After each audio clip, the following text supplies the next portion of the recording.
A big hello and a warm welcome to all of you amazing and beautiful people out there. Welcome to my channel, the Twin Flame Union. And in this channeling session, I would be speaking about a divine masculine and a divine feminine, a twin flame couple, a twin flame pair, which is going through massive transformation. Now, as I have been saying in most of my channelings and most of my information videos as well, that this journey is actually more designed or more for the divine feminines. Because in this time and era, in this situation, in terms of, as you call in Hindi, there's a term called Kal Chakra, the cycle of time.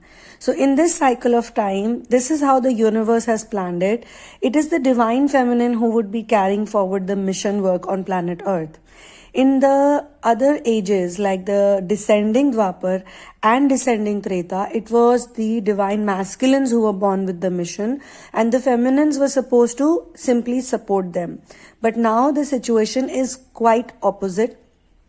So what is happening is that the divine feminines have to make sure that they get out of the trap of the samsara, which means they cannot get attached, they cannot get in the mood of aversion, or they cannot get into the mood of craving. So craving, aversion and attachment, these are the three things that the divine feminines need to work so that they can get into their mission and be able to live the real purpose of their life and also feel real happiness, real bliss, real joy. Not the one that is created or fake or that is materialistic or temporary in nature. In this channeling session, the major energy is that first of all, the divine feminine finds the purpose of her life. And secondly, on the opposite side, the opposite polarity, the divine masculine develops real respect for her. Because before all of this was happening, he never respected her as such. And he wasn't very supportive is a very big thing. He wouldn't even acknowledge it. And he would only think that she is some stupid, crazy woman who has lost her mind, because she is literally like how you say, he is the Vishwamitra and she is the Menka. There's a story of a sage called Vishwamitra who was basically seduced by Menka. And now that people know the story of Vishwamitra, they don't want to get into the same trap that he was in. But he is literally thinking that I am so amazing, so good looking, so attractive, so this, so that, so rich, so everything, that this lady who I only pursued earlier, now she is after my life. She is messaging me, she is calling me. I have told her, I have given her many signals that I'm not interested in you, but she doesn't seem to understand it. What on the earth is wrong with her? Now he doesn't even think what on the earth is wrong with her from her perspective, but it's more like, I am so, amazing. The man thinks, because you all should remember that the divine masculines have a lot of narcissistic traits, and their job or whatever they are here to do, it will only happen with the help of divine feminine. They also are sort of stuck in their ascension journey because of her. Because if she's not going to heal and she's not going to release this attachment she has developed for the materialistic version of divine masculine, she's going to keep chasing him, and therefore he will never get out of the ego. In all sincerity, honesty and reality, this type of chasing is actually an ego booster. A lot of the divine feminines could be doing it simply out of love. Some of you are obviously doing it with the base of fear, which means the love is there, the love for the divine masculine or for the relationship or for the future that she had, imagined or visualized or thought about is obviously there. But there's also a basic, very, very deep core fear-based belief that it may not work out, or he is going to abandon me, or he is going to neglect me. He is doing that any which way. The neglect is happening any which way. That's why this whole anxiety and this a sort of a energy creates in her. So a lot of divine feminines have also been blaming themselves, and these are the current channelings. If you remember, in the past few months, there were also channelings where we were told how much the divine masculine loves her, and again, in the 5D world, they are in communication and connection, because the 5D world has nothing to do with the materialistic world. Let's understand that. In the 5D world, we are all free people. We don't have any attachments about, and 5D is not even the thing. There is above 5D, there is 6D, 7D, 8D, 9D, 10D. So imagine, there is so much more happening on the higher dimensions. But all of this only gets unblocked, all these powers and all these powers, actually, I would like to say superpowers, they get unlocked only after 5D. Because after 5D, the divine feminines have completely moved out from the lack and limitation consciousness. But in this channeling, she is in the process of doing that. So finally, after all these years, imagine you are in a twin flame journey, and you have a divine masculine. By God's grace, you met the divine masculine. However, after meeting, there was a time frame which went very smooth, and then this whole runner-chaser dynamic and this and that, everything happened.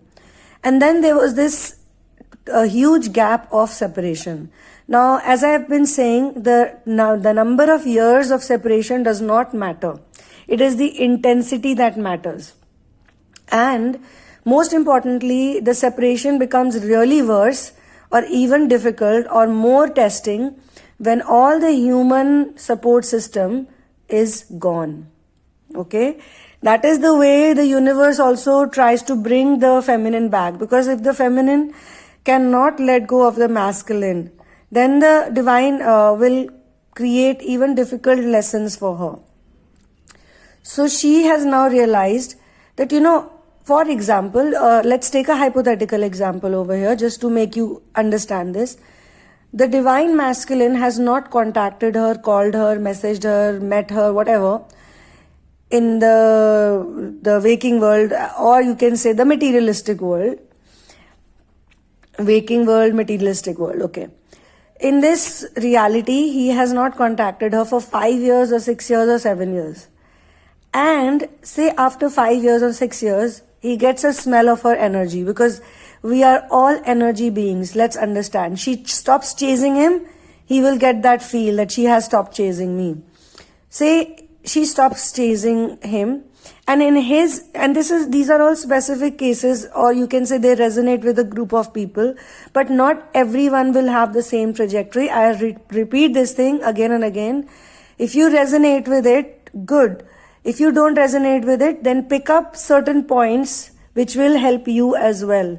Because certain points are always going to be uniform and the same for everyone. Like stop chasing. And also don't think about the union. Why do so many coaches and channelers say this? Don't think about the union. Don't worry about the union. Don't bother about the union. Because a lot of people don't even know what union is. They keep thinking that the physical world, or the physical meeting or whatever is the union. But that is not the union. That is the recognition, and there are furthermore stages. Anyway, so hypothetically thinking, in this situation, just to explain you that this divine masculine has not contacted her for a good number of years, and she has been in the waiting energies.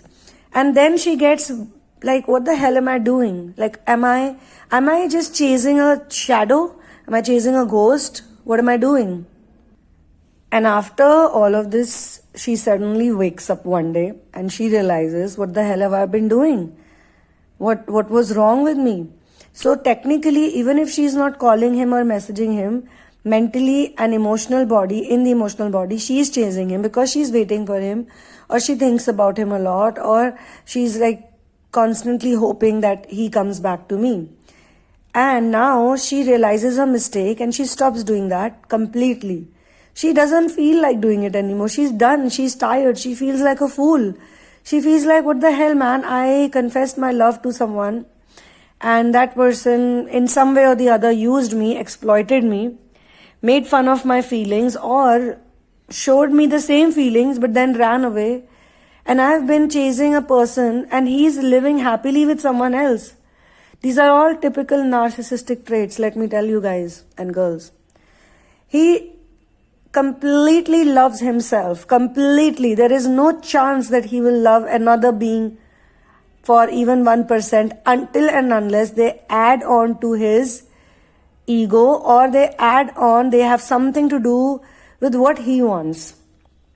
When he is with his karmic or his life partner, like say his girlfriend or his wife, that's because she's number one not chasing him, and she has some kind of equal amount of ego or equal amount of emotions that he shares, and that's why she seems to be the perfect person to be with, because all narcissistic do things that pump or boost their ego. So if a partner complements their personality, their lifestyle, and it makes them feel easy, relaxed, there's nothing wrong in being easy and relaxed, I'm sure.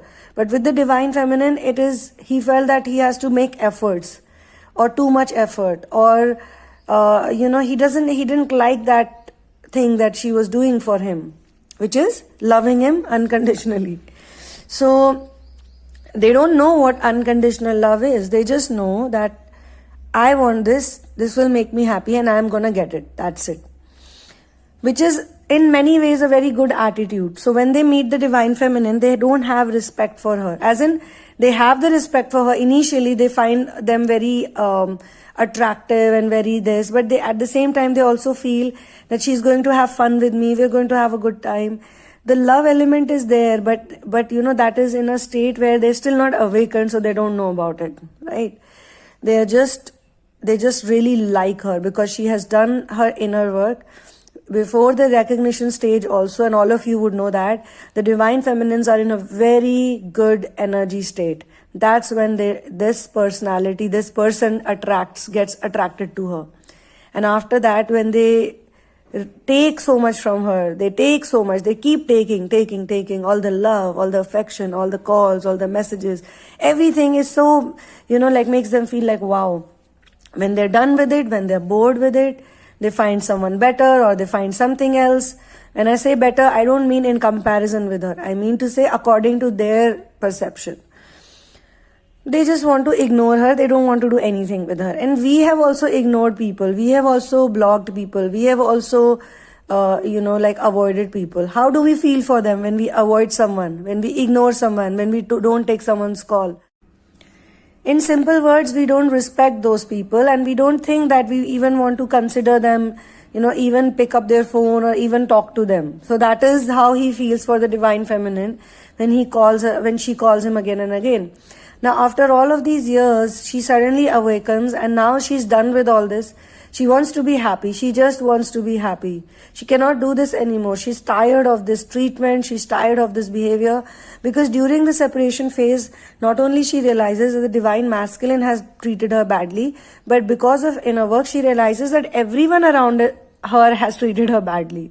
She has always been a pleaser. She always has to please people. She always has to do so much for their acknowledgement, and still they don't acknowledge, She's given her heart and soul and every drop of her blood, and still people are not happy with her.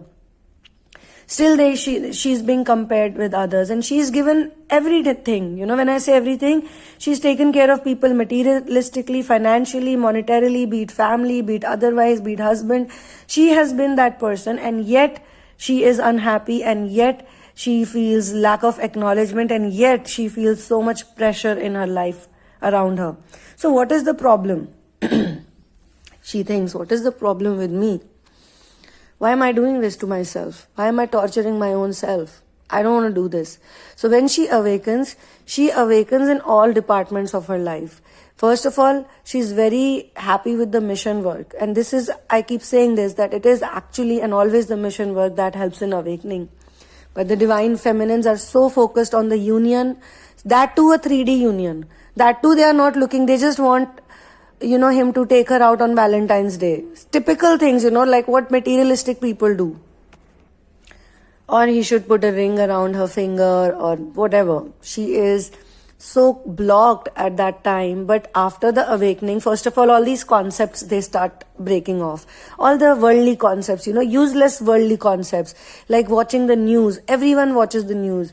They know that this is not the real deal. They know that the news will never show you the real news. It's always full of negativity. It's always full of pessimism. They never show good things. They never show development. They never show love. They never show mutual harmony.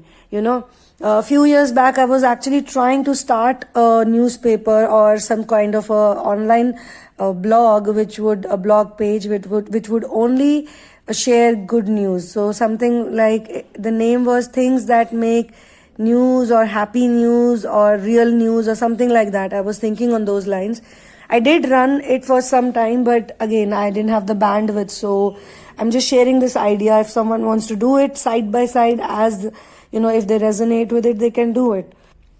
It's like sharing all the good things, like someone rescued a dog, or there is a portal like that. It's newsworthy, or it's shareworthy, or something like that.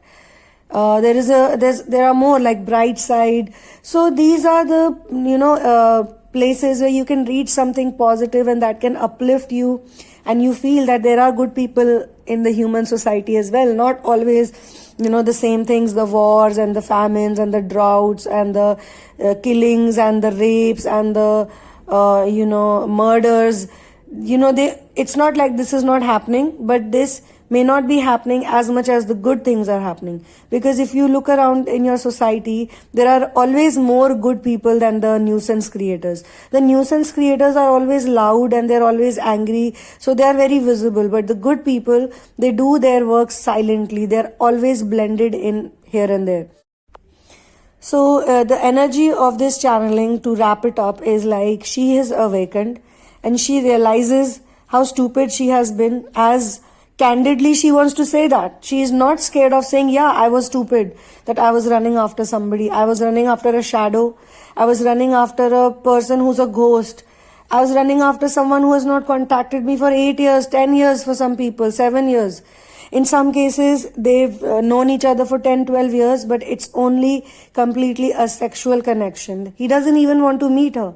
He only wants to have a good, online sex, or he wants to have this type of a kinky relationship with her for such a long time. Just imagine, and he doesn't want to show his face, but he is married to someone. He's very happy somewhere. So these are the energies which make her feel like, I cannot do this anymore. Be it 6 years, be it 5 years, be it 2 years, or be it even 1 year. It is my precious time. How can I just waste my time like this? And here she awakens like this. She is very focused on her mission work, and most importantly, she is very happy. So even energetically, she is not giving out that energy to vampires, to energy vampires, to those family members who just want to, take, never give. These are all narcissistic qualities. Narcissistic only want for themselves. That's it. And in reality, we always talk about self-love also. I have spoken about it. But there is also an understanding has to be developed that everything is 50%. That is why the Ardhanarishwar form of Shiva and Shakti is half man, half woman. Balance never comes in total divine masculine or total divine feminine. Balance and happiness and contentment and joy will only come when both are in balance, which means you are half divine masculine, you are half divine feminine. He is half divine masculine and she is divine feminine he is half of both. This big awakening comes to her, and it's been told in this channeling, it's been relayed that this is happening in different parts of the world. The divine feminine has had too much, she cannot wait. And on the other side, he suddenly wakes up from this and he starts looking at her with respect, because he is noticing that for 5 years, 6 years, 7 years, 10 years or whatever, she has been, because as I said, we are energy beings. She has been chasing me. She likes me, loves me and blah, blah, blah. But now she stopped doing that. She doesn't want to talk to him. She's not taking his calls. She is not replying to his messages. She is not available for him as per his requirement and need. Basically, she had enough of his attitude like this, that you should always be available for me, but I will never be available for you. It's almost like making a person feel like, I am your God. Not even like God, because God doesn't make a person feel like a slave. They make you feel like a slave, that slave-like energy, that I'm always available for you. I will put my life aside for you. Now she has started living her life and she's enjoying it. She feels really good and she realizes her mistake. She's becoming a genuine divine feminine. She's becoming a goddess. And as I say again and again, goddesses never chase. She doesn't give a rat's ass to this whole union thing or, like 3D union and this and that. She doesn't give a rat's ass. And she's also not thinking like, he would come to me one day, he will do this for me, he will do that for me. No, she's saying, I only want to be happy and I will do whatever makes me happy in a real way, not in a fake materialistic way, not in a temporary way. So on this note, I'm going to be ending this channeling. One love and peace out.